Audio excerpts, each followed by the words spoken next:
Do PAF, Plano de Assistência Familiar da Abutres, que a gente tem mais uma entrevista na manhã desta segunda-feira.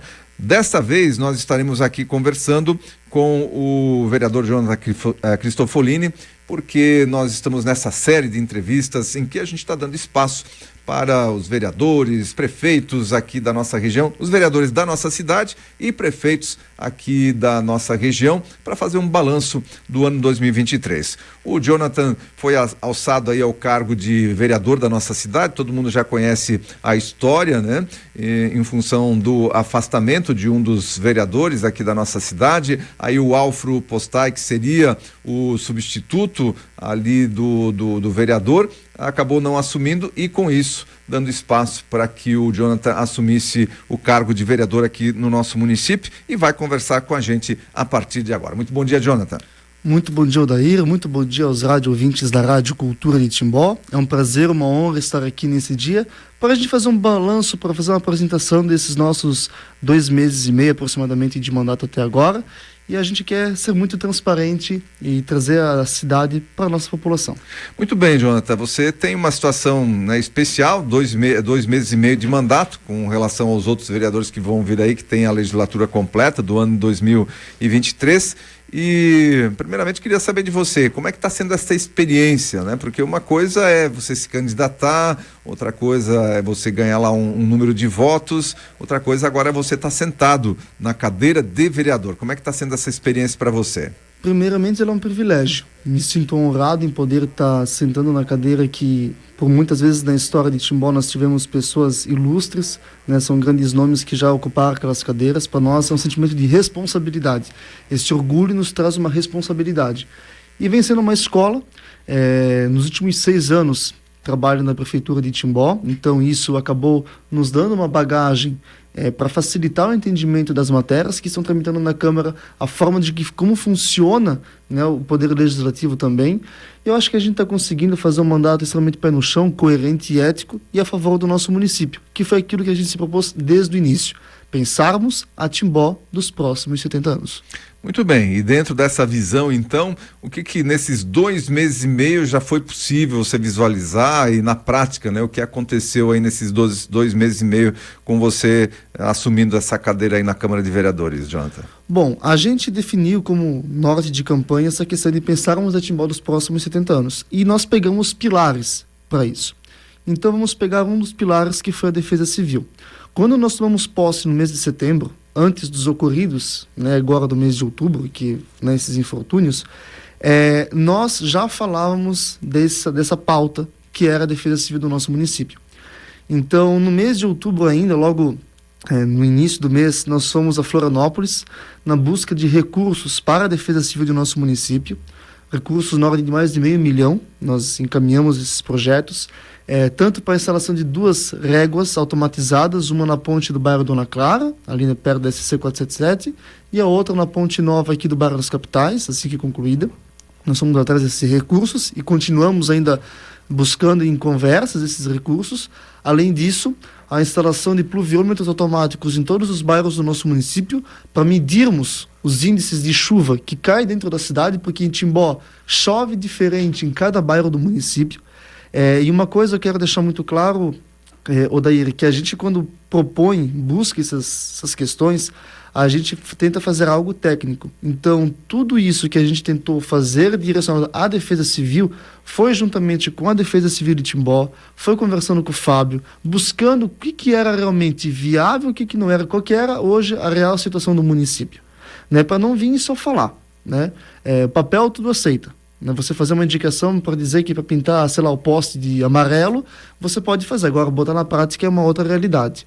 Então, a Defesa Civil foi esse norte que nós buscamos. Na infraestrutura, nós ainda no mês de outubro, nós elaboramos uma indicação quanto à pavimentação do trecho final da Rua Brusque, no bairro Quintino, um trecho de aproximadamente 400 metros que tem ali naquela região. Ainda no mês de outubro, salvo engano, dia 16 de outubro, nós fizemos uma reunião juntamente com a prefeitura e os moradores da rua para buscarmos viabilizar esse projeto. Fomos atrás da coleta de assinaturas e agora já começou o trabalho de rede de água, da nova rede de água da Rua Brusque, que é o primeiro passo para a pavimentação. Então, o projeto de pavimentação já conseguimos colocar na Câmara, já temos um ok por parte do Executivo também. Isso tudo, claro, é conversas, né? A gente consegue essas demandas do município através de conversas, diálogo. Acho que esse é o ponto principal. E que isso vem dando resultado, que a pavimentação da Rua Brusque está começando a se tornar uma realidade. Então, começou-se nesse momento a fazer a rede de água. Agora a previsão, ali a volta do recesso da Prefeitura no início de janeiro, é para se começar os trabalhos de cancha, que é a preparação de solo, a troca do solo ruim pelo solo mais uma subbase preparada, e depois ali fevereiro, março, a pavimentação.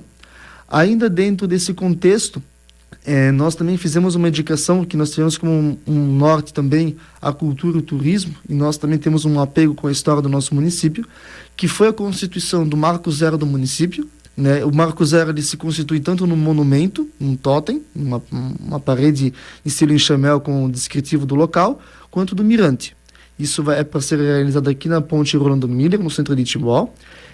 Nós também já tivemos a conversa com o prefeito Jorge. O totem, o monumento, a gente tem a previsão que comece a ser feito ainda esse ano ou início do ano que vem. Porém, o mirante, nós estamos ainda aguardando, porque tem essa região ali da Ponte Rolando Miller, é um ponto de impacto do projeto JAICA. Então, a gente está aguardando ainda essa definição do projeto JAICA, se ele vai ou não acontecer, para daí pensarmos, sim, se vamos botar realmente ali o mirante. Essa foi uma situação que aconteceu depois, né, do nosso estudo no local. Então, a gente vai aguardar essa situação, porque ele é uma área que pode haver uma supressão, por causa dos taludes que podem ser feitos aí naquela região. Então, eu falei, então a gente aguarda o mirante, não adianta tu fazer uma obra agora que eu vou ter que tirar ela depois. Primeiro, começamos com o monumento. Então, aí a gente está nesse time, nesse momento. Então, a gente está em conversas com o setor de turismo essa semana para começar a ter uma movimentação já nesse sentido. E em janeiro darmos a continuidade a esse projeto. Na parte da saúde, nós tivemos conhecimento daquele caso da Paola Schultz, né, que nos chegou. E eu sempre digo isso, a gente não pode querer se fazer em cima da doença de ninguém. No caso da Paola, até que fica aqui um pedido que as pessoas ajudem financeiramente, que é isso que ela precisa nesse momento, ajuda financeira. Porém, eu sou formado em educação física, a gente quando vê uma situação, eu penso o seguinte, eu não posso solucionar agora de outra maneira o problema da Paola, mas eu posso evitar que novos casos aconteçam. Então nós, juntamente com o secretário Alfredinho Berry e o secretário Alfo de Educação, nós começamos a preparar um projeto para o ano que vem de o profissional de educação física, uma vez ao ano, dentro das escolas do município, ele vai fazer um levantamento de escoliose, lordose e cifose, que são disfunções que acontecem na coluna, né? E que elas são aparentes a olho nu. Então, esse profissional, claro, com todo o aparato e o acompanhamento da equipe de gestão da escola, né? Porque você vai mostrar a coluna, o profissional de educação física vai ver. Por que o profissional de educação física? Porque ele já tem um conhecimento de anatomia do corpo, então ele sabe mais ou menos o que é uma coisa normal, uma normalidade, uma anomalia. E a partir disso, feito esse levantamento, ele encaminha para a Secretaria de Saúde e a Secretaria de Saúde começa a fazer os trâmites para começar com o ortopedista, enfim. Porque é o seguinte, o nosso corpo ele é que nem uma árvore. Quando a árvore é pequena e ela começa a crescer com alguma diferença, você coloca uma haste do lado, amarra ela vai crescer reta. Depois que a árvore está grande e você quer corrigir, é mais difícil. Então, nós começamos esse trabalho dentro das escolas de levantar, dar um diagnóstico e tratar de pequeno, a partir dos 8, 12 anos, mas é preciso mesmo a partir dos 12, que é quando começa o crescimento, é muito importante, porque eu evito que casos como a Paola cheguem a esse ponto. Então, agora não tem mais como remediar o caso dela. Tem como, né, fazer ali a cirurgia, mas eu tenho que pensar em evitar os próximos. Então, esse foi um tema que a gente quis trazer. E nós tivemos também outros temas dentro da cultura e turismo, como da educação, a reformulação da apostila sobre o município de Timbó. E a educação sempre nos despertou um feeling, que é a questão da educação, que a gente sempre gosta muito. Nós fizemos uma visita a todas as unidades, todos os núcleos de educação infantil do município, para conhecer toda a realidade deles. Conversamos com todas as coordenadoras, fomos nas creches, né? E 4 UPs também a gente visitou, que são jardins de infância, para realmente querer conhecer. O vereador, ele tem que ser um encurtador de caminhos, mas também ele tem que ter a informação. A gente, quando quer falar, propor, criticar ou fazer algo do tipo, tem que ter o conhecimento. Uma crítica vazia, sem conhecimento, é uma crítica que não funciona. Ou uma indicação vazia, também é uma indicação que não funciona. Então, sempre embasado e com muito pé no chão. todas as ações que a gente vem desenvolvendo e buscando desenvolver, a gente faz sempre em conversas antes com o executivo para saber se vai ser viável ou não, ou para buscar um direcionamento. Eu digo assim, eu sou um vereador que eu tento ser o sincero com as pessoas, por mais que muitas vezes alguns dizem, Jonathan, tu não pode às vezes dizer o não. Só que eu falo o seguinte, eu prefiro dizer um não sincero do que um sim malicioso. Então a gente tem que ser transparente com as pessoas. Em que sentido que eu falo isso? Alguém me pede uma demanda, eu falo o seguinte, tanto por sim quanto por não, eu vou buscar a informação e eu vou te dar essa informação. Porque as pessoas querem sinceridade da gente. Já foi o tempo da enganação. Querem retorno, querem a informação, se é possível ou não é possível. Muitas vezes, como você falou, o não sincero, a pessoa acaba aceitando, né? Agora aquela promessa vazia que nunca acontece, acaba irritando as pessoas, acaba deixando as pessoas, né? E o vereador, ou o político que atua dessa forma, acaba ficando marcado, né? Como aquela pessoa que não resolve a situação no futuro. É isso aí. Eu acho que é isso que trouxe essa conotação negativa para a política de hoje em dia. As pessoas não foram sinceras com a nossa sociedade. E a política, ela existe em todos os ambientes. E a gente tem que ser muito coerente de falar isso. Então a política, ela tem que ser algo puro, por mais que pessoas tentem desvirtuar ela. Pois é, você é um vereador jovem, é o mais jovem vereador hoje da nossa legislatura e talvez das legislaturas que já tivemos aí, talvez o vereador mais jovem. Sim, a gente fez uma pesquisa também antes e nós chegamos a essa conclusão que sim, dentro dos 154 anos do município, eu sou o vereador mais jovem da história. E está chegando agora, está 2 meses e meio atuando e está chegando justamente no momento em que está fervendo a questão dos bastidores da política em função das eleições que vão acontecer no próximo ano, e você está conseguindo assimilar toda essa questão do jogo político que também existe, que também é fato, né? Não adianta a gente fugir disso, porque a realidade do nosso país hoje, do nosso município é essa, existe aquele jogo político dos bastidores, dos apoios aqui e ali. Como é que você está se posicionando dentro desse movimento todo da política timboense aí? Olha, 2024 eu creio que vai ser um ano bastante, não é turbulento, mas vai ser um ano bastante atípico, uma eleição bastante atípica nós vamos ter ano que vem. A gente está ainda avaliando todos os cenários possíveis e na medida e na hora da decisão correta a gente vai estar apoiando um candidato ou não, a gente vai estar buscando, pretendemos, né, claro, mas isso depende de uma questão de conjuntura do partido, como é que a gente vai estar se situando, buscar uma possível reeleição a vereador, e ali a gente vai também estar buscando já em que pese o nosso apoio a algum candidato majoritário.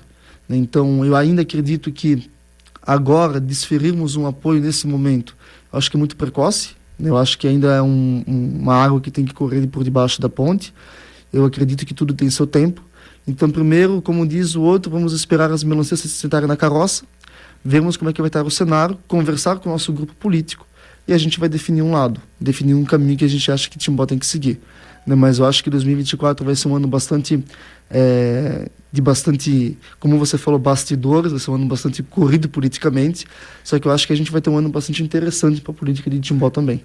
Né, toda a eleição traz essa questão dos bastidores já, que começaram já há algum tempo, já nessa movimentação de bastidores, claro, os pré-candidatos aí já se movimentando também, mesmo não oficialmente, e alguns já oficialmente, né, já são pré-candidatos oficialmente também, e essa corrida acontece. Então, você já está, uma pergunta que eu ia te fazer, mas você já está articulando também para quem sabe, de acordo com o interesse do partido também, de buscar a reeleição na próxima legislatura. Sim, o interesse do partido e da comunidade também, né? A gente não adianta só ter o apoio do teu grupo político, tem que ter o apoio das pessoas. Então a gente vai continuar fazendo o nosso trabalho até dia 31 de dezembro de 2024 e quando chegar o momento certo, a gente vai fazer uma análise e a gente vai, né, ali chancelar ou não a nossa ida a uma reeleição. Se dependesse só de mim e hoje pedindo, sim, iria. Mas a gente quer, como eu falei, deixar a água correr, a gente quer continuar fazendo nosso trabalho focado no município. Eu aprendi que nós não devemos defender uma cidade apenas por uma questão política, por uma parte bonitinha de se falar para as pessoas. Eu entrei para defender aquele 25 de março de 1934 que está escrito no meio do brasão de Timbó. A gente tem que defender a cidade. A cidade é acima de qualquer interesse. Timbó é maior do que qualquer um de nós. Timbó não é uma cidade de meio termo e eu não posso ser um vereador de meio termo. Muito bem, e a questão partidária também, porque tem as janelas partidárias abertas aí até março do ano que vem. Alguma movimentação para você permanece no partido, troca de partido, alguma movimentação nesse sentido? A gente está ainda costurando essa questão, né? A gente tem que ainda avaliar alguns possíveis cenários que estão se desenhando, mas ainda não há um direcionamento certo para o qual que a gente vai seguir. Nós estamos no momento no União Brasil, mas eventualmente pode acontecer da gente estar migrando para um outro partido, mas ainda é uma questão que a gente está avaliando. Agora no início do ano a gente vai estar ainda analisando alguns outros cenários para daí tomarmos uma decisão certeira quanto a isso. Muito bem, Jonathan, a gente tem aí mais um minuto, né, do teu tempo aqui para essa entrevista. A gente lembra ao nosso ouvinte que a gente sempre dá aí 15 minutos para todos os vereadores que vêm falar aqui, para que tenha uma equidade aí do tempo também para cada vereador colocar o seu balanço. Então, Jonathan, agora você pode fazer seus comentários finais. Quero dizer à comunidade timboense que a política ela é algo necessário, mas mais que uma política necessária, precisamos pensarmos além da nossa geração. Nós somos passageiros. Eu estou vereador, não sou vereador. É um cargo transitório, mas a cidade fica. Eu aprendi com a história de Timbó que é na dificuldade e é na hora do aperto que a gente descobre o que é a cidade. E eu acho que hoje Timbó é uma cidade que nós temos que ter muito orgulho. Só que esse orgulho da nossa história, esse orgulho que Timbó tem de ser o que ela é, nos traz uma responsabilidade. Nós podemos ser um volante, nós, classe política, mas o motor é o povo. Nós precisamos que as pessoas também façam pela cidade. É como eu falei, Timbó não é meio termo. Nós precisamos de um povo engajado, e o povo de Timbó é engajado. Porque se não fosse isso, Timbó não teria dado certo. Nós precisamos seguir pela cidade. Durante muito tempo, muitas pessoas usaram esse discurso, e ficou um discurso batido. Hoje, quando alguém vem falar com sinceridade, por vezes é batido como um candidato qualquer, uma pessoa qualquer, um vereador qualquer. Só que não. Isso aqui é uma frase sincera. Meu pai me ensinou a ser sincero com as pessoas, eu vou tentar ser o máximo possível. E aqui é a minha sinceridade. Nós precisamos fazer para Timbó. E é isso que nós temos que fazer, abrir nossos olhos e fechar eles. Muito bem, essa foi então a nossa entrevista com o vereador Jonathan Cristofolini, onde ele pode passar aí um pouco da sua visão, um pouco desses 2 meses e meio à frente da Câmara de Vereadores, de uma cadeira aí na Câmara de Vereadores pelo União Brasil. E fica aí então o seu recado. Um bom dia para você, vereador, obrigado aí pela sua participação no nosso programa. Um Feliz Natal aí, tudo de bom. Muito obrigado pelo espaço, um bom Natal e um feliz ano novo a todos os amigos. Muito bem, essa foi a nossa entrevista.